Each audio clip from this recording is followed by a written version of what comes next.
서울 부동산 시장 상승 초기로 진입한 걸까요? 예, 저는 그렇게 봅니다. 근데 계속 상승기였고요. 제가 이런 이야기하면 계속 이상하다고 그러시는데. 아니 그렇게 예. 큰 하락도 지금 조정으로 보시는 겁니까? 아, 그렇긴 한데요. 라는 왜냐하면 질문도. 예, 예. 근데 이 기간이 너무 짧아요.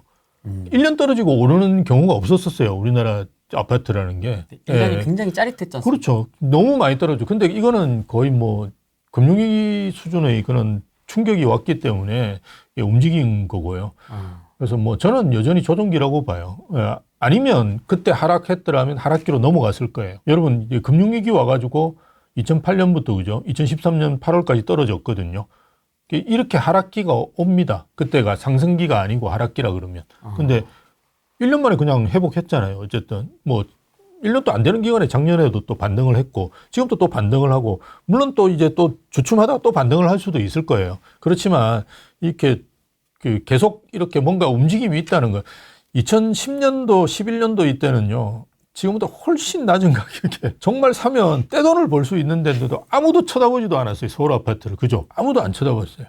그때가 하락기입니다. 뭔가 조금만 그러니까 엘리트라고 제가 아까 앞에서도 말씀드렸던 그 아파트가 20억, 25억 뭐 이때 갔잖아요. 30평대가. 그러다가 20억에서 19억으로 딱 떨어지자마자 매수 수요가 확 들어왔어요, 시장에. 이렇게 되는 때는 하락기가 아닙니다. 정확하게 말씀드리면. 예, 19억, 더 떨어져 봐. 이렇게 쳐다보고 있는 게 하락기예요.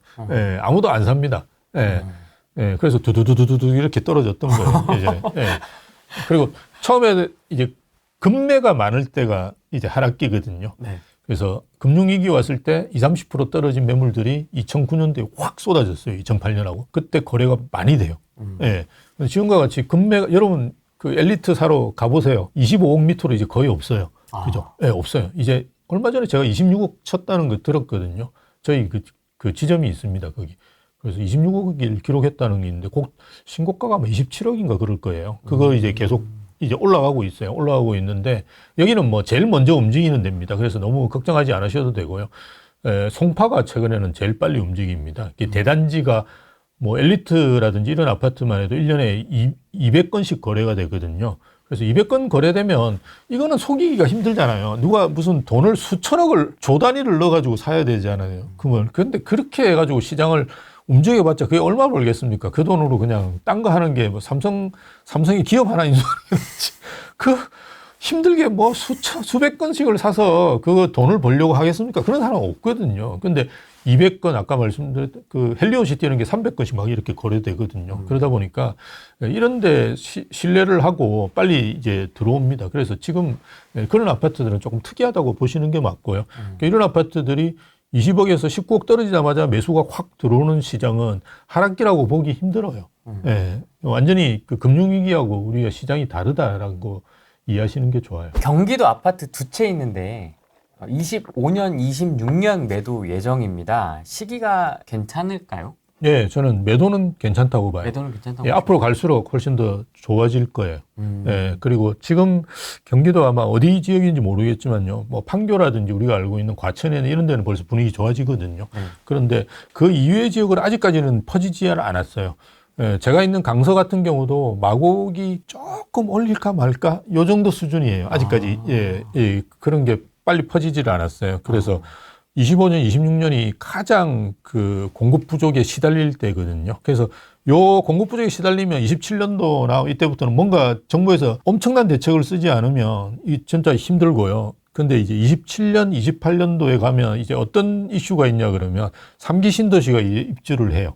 예. 그러면 아무래도 그 수요가 좀 충족이 조금씩 되잖아요. 그래서 제가 볼 때 25년, 26년이 팔기 제일 좋은 시점이에요. 저도 팔려고 하는데 이때 생각하고 있어요. 서초구 반포동의 아파트들의 천장은 어디까지일까요? 평당 2억 시대도 올 수 있을까요? 지금 뭐 루머입니다만 원밸리가 50억 거래됐다는 루머가 있는데요. 제가 알고 있기로 49점 몇 가지. 예, 49억 7천인가 8억 8천인가 거래된 거는 저도 확인했어요. 그래서 아직 그 안 잡혔는데요.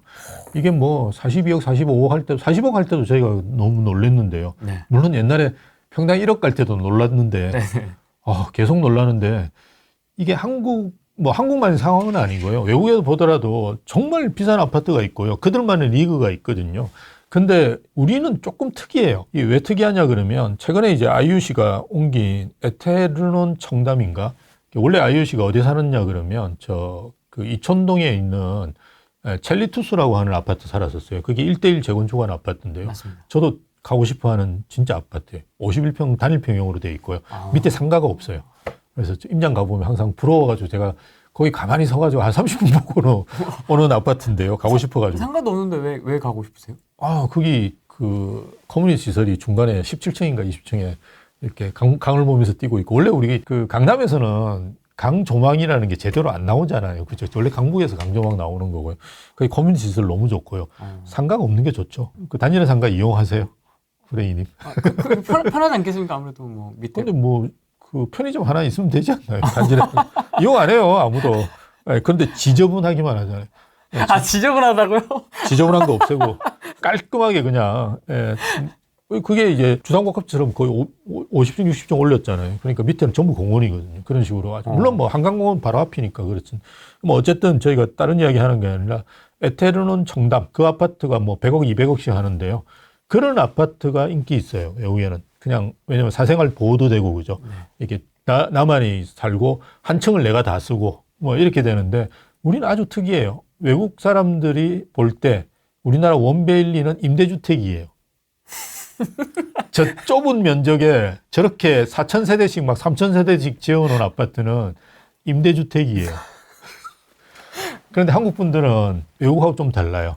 이렇게 같이 부비면서 사는 걸 좋아해요. 그러니까 연예인들은 어차피 프라이버시를 존중할 수밖에 없고, 그죠? 막 손가락질하고 이러면 좀 그렇잖아요. 그리고 파파라치가 사진 찍으면 곤란하잖아요. 근데 일반인들 같은 경우는 이렇게 그냥 내가 부자라도 해도 같은 부자들끼리, 그죠? 이렇게 부딪히면서 사는 걸 좋아해요. 그게 이제 한국 분들이 군집이라는 게 주거에 아주 큰 금, 옛날에 옹기종기 초같이 모여가지고 굴뚝에 연기나고 이런 걸 지금 또 학생들한테 그려보라면 그렇게 그린대요.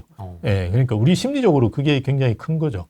그래서 반포에 있는 아파트가 좀 특이하게 자꾸 이렇게 많이 오르긴 한데, 어느 지역이든지 오르긴 올라야 돼요. 그죠? 그러니까 부자, 뭐 내가 재산이 몇백억씩 있다, 몇천억씩 있다, 이러는 분들이 최근에는 특히나 한 채로 계속 몰고 있잖아요. 한 3채 있었어, 서울에도. 뭐 한 채씩 이렇게 몰아가지고 하나로 이렇게 자꾸 모는 거거든요. 그래서 그런 상황에서 볼 때는 반포에 있는 아파트들 가격이 그렇게 높은 건 아니에요. 그 사람들 입장에서 볼 때는. 왜냐하면 내가 돈이 하나도 없고 집이 없는 상태에서 사는 게 아니잖아요. 그분들은 대부분 한 3, 40억 하는 아파트에 살고 있어요. 그래서 조금 더 보태가지고 원벨리 이런 데 오는 거거든요. 그리고 다른 집도 뭐 이제 정리를 좀 해야 되는 상황이고, 그런 상황에서 볼 때는 이 아파트 자체가 그렇게 뭐 엄청나게 그런 건 아니고요. 또 하나, 옛날에 이제 아파트들 같은 경우하고 지금 아파트들이 큰 차이가 뭐냐 그러면요. 옛날에 아파트는 지방에 있으나 서울에 있으나 콘크리트 덩어리로 똑같았어요. 커뮤니티 시설도 없고 어차피. 근데 지금 아파트는 자재도 많이 좋아졌고요. 커뮤니티 시설을 이걸 무시를 못해요. 커뮤니티를 되게 중요하게 보시는군요. 엄청나게, 저는 앞으로 그렇게 될 거라고 봐요. 그래서 지금 뭐 분당 이런 데서도 이제 통합 재건축 이야기 하잖아요. 정부에서도 밀고 통합 재건축을 무조건 해야 돼요. 그래서 1,000세대가 아니라요. 이제는 3,000세대, 5,000세대를 만들어가지고 커뮤니티를 크게 빵빵하게 넣어가지고, 커뮤니티 시설을 유지하려면 어쨌든 돈이 들잖아요. 그 뭐 밖에서 이제 수용하는 비용이 한 달에 100만 원이다 그러면 100만 원 못 받잖아요. 커뮤니티에서는. 50만 원, 30만 원밖에 못 받거든요. 그러려면 어떻게 해야 되냐? 세대를 늘려야 돼요. 물론 뭐 저 개포동에 가보면 무슨 인피니티 풀 만들고 있는데 그런 쓸데없는 짓을 할 필요는 없고요. 예. 그냥 꼭 필요한 시설. 저는 이제 수영장, 뭐 골프 뭐 이런 게 저도 이제 마곡 7단지에 사는데 여기 다 들어 있거든요. 너무 편해요. 너무 편해요. 그러니까 비 안 맞고 사우나 하러 가잖아요. 이런 거를, 거기 가서 운동 좀 하고, 뭐, 운동을 많이 안 하고 사우나를 주로 하지만, 어쨌든 하고 하는 게, 우리가 집에 들어와가지고 퇴근해가지고 다시 차를 몰고 나간다든지. 그쵸. 그걸 안 하잖아요. 운동 안 하거든요. 안 하고 말지. 안 하고 만. 그러니까 그만큼 편하게 되는 그런 커뮤니티 시설 같은 것들이 있기 때문에 앞으로 훨씬 더 강화될 거고요. 또 한국 분들이 물 보는 걸 좋아해요. 바다 보고, 물 보고. 밤에 와보면 아무것도 볼 것도 없는데요. 근데 한강은 한강다리가 있으니까 좀 좋죠. 저는 이제 부산 사람이라 가지고 옛날에 바다 보면 아무것도 없었거든요. 그래서 뭐 그걸 왜 보냐 이렇게 생각했었는데, 어쨌든 강 보는 거 좋아하고, 그래서 아까 말씀드린 한강, 신축, 대단지 그거 찾아보면 몇 개 없어요. 몇 개 없어요. 원베일리하고 레미안 펜타스입니까? 원 펜타스입니까? 예, 그거 이제 분양 조금 있으면 할 거고요. 아직 분양가가 안 정해진 것 같은데. 그 DH 또 하나 더 있는 것 같은데. 예, 클래스든가. 예, 그거 하고 이렇게 해가지고 그쪽이 계속 괜찮아질 것 같아요. 평당 2억 넘어가겠네요. 예. 어디까지 갈지는 모르겠는데 계속 돈이 이제 주고받으면서 올라가긴 하겠죠. 그럼 서울 하급지, 3급지죠. 노도강 예, 분간구는 좀 상대적으로 좀 조용한 편인데 그렇죠. 거긴 좀 어떻게 보십니까? 지금과 같은 상황에서는 그 천천히 늦게 움직일 것 같아요. 이렇게. 예전에는 이제 오면 바로 가는데 지금은 이제 사실은 이게 거의 수학 공식처럼 정해져 있어요. 강남에 사람이 들고 이러면 처음에 이제 송파에 제가 든다고 말씀드렸듯이 네. 송파에 들면 조금 있으면 이제 뭐 서초나 이런 쪽도 사람들이 왔다 갔다 하고요. 조금 있으면 이제 마포나 이런 데도 가거든요. 지금 우리 그렇게 쭉 이번에도 해왔었어요. 이런 식으로 쭉쭉 가고 그 다음에 이제 또 이제 말씀드렸던 금강구라든지 노도강으로 가거든요. 근데 옛날만큼 빨리는 안 갈 것 같고요. 가더라도 천천히 갈 것 같고 그 다음에 그 상승폭도 지금 말씀드린 성동구나 서초구 같이 0.2%씩 과연 오를 거냐. 이 폭도 좀 낮을 것 같고요. 예. 그럴 것 같아요. 왜냐하면 지금 똘똘한 한 채로 계속 몰고 있는 상황이기 때문에 민주당에서 지금 계속 어쨌든 그게 드라이브를 걸고 있거든요. 그쪽으로 부시를 예, 하고요. 계속 뭐 1주택자 물론 뭐 민주당은 정치적인 이유가 있을 거예요. 그 한강벨트를 어쨌든 조금 더 먹고 싶은 것도 있고 동진도 하고 싶고 뭐 여러 가지 본인들 정치적 이슈가 있겠죠. 동진. 네, 동진. 그리고 계속 아니 제가 이야기하는 게 아니라 이재명 대표가 하는 이야기입니다. 동진하고 그다음 한강벨트 조금씩 먹고 싶고 그런 게 있으니까요. 그런 정책적으로 보면 종부세가 이제 이게 그 1주택자도 요즘 꽤 내거든요. 근데 많이는 안 냅니다. 1주택자 내는 게 제가 알고 있기로 1,000억이 안 되는 걸로 알고 있어요. 종부세가 뭐 예전에 많을 때는 4조까지인가? 예, 이렇게 갔었는데요. 4조까지. 예. 뭐 1,000억 정도밖에 안 되니까 얼마 안 되는 거죠. 1주택자 내는 게. 근데 많이 내요. 예, 많이 내요. 그리고 이게 표잖아요. 그러니까 정치권에서는 세수는 크게 줄지 않는데 많은 사람이 낸다. 이게 아주 재밌는 거예요. 그래서 여기다 탁 던지면 한강벨트가 팍 움직이거든요. 예. 지금 안 그래도 뭐 윤석열 대통령 안 좋아하는 사람들도 조금씩 나오고 있고, 그죠? 예, 이러면 그게 탁 던지면 반응이 있거든요. 그래서 그런 정치적인 이슈들도 저는 있는 거라고 보는데요.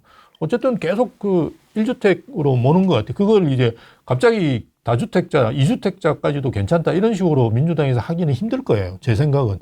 왜냐하면 본인들 그 지지층이 그거는 위험하잖아요. 그러니까 지지층을 건드리지 않으면서 좀 뺏어오는 게 뭐냐. 이걸 계속 앉아 정치공학적으로 공부를 하거든요. 연구를 하고 하기 때문에. 그래서 그렇게 간다 그러면 그 말씀드렸던 마용성 정도까지가 그죠. 좀 이게 주거선호지역으로 많이 알려져 있고 실제로 살아보면 되게 좋아요. 예. 그래서 그 지역이 많이 움직이고 그 밑으로 가는 거는 예, 천천히 또는 폭도 그죠. 예, 낮아질 거고 그렇게 되지 않을까. 예. 대신에 이제 그 지역에 괜찮은 데들은 뭐 저는 나쁘지 않다고 봐요. 그 스팟별로. 예, 스팟별로. 금천구에도 보면 롯데캐슬 골드파크라고 있습니다. 1, 2, 3차. 4차는 이제 오피스텔이고 1, 2, 3차까지 돼 있거든요. 예, 그런 아파트들은 그 지역에서는 제일 대장이니까요. 그런 데들은 좀 괜찮겠죠. 그렇지만 그 너머까지 막 이렇게 퍼지고 이러는 거는 정말 시간이 꽤 걸리지 않을까 싶어요.